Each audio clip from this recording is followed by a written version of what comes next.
This truck is a reminder of the crash that nearly took the life of Larry Cordray's son, Ellis. He was laying in a ditch in front of the truck about 20 feet and only had one boot on. The crash broke Ellis's back in 2 places, but today he's back to his horses on the road to a full recovery. My life doesn't seem so different right now. Thanks to a new product helping Ellis that could also change the way spine surgery is performed.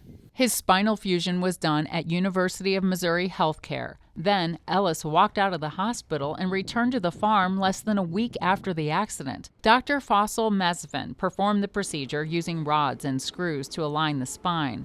To help bone grow around the new braces, he used a recently FDA-approved product called NanoFUSE.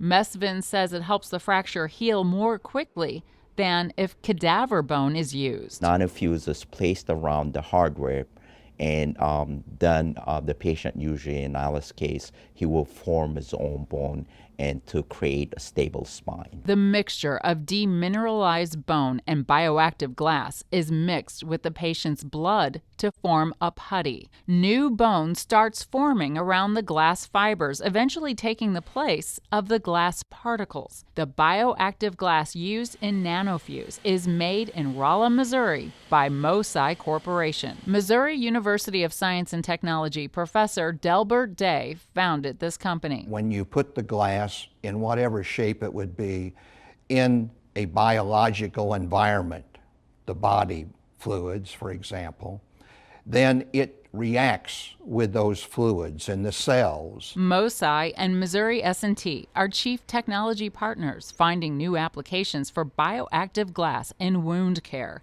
cancer treatment, and orthopedics.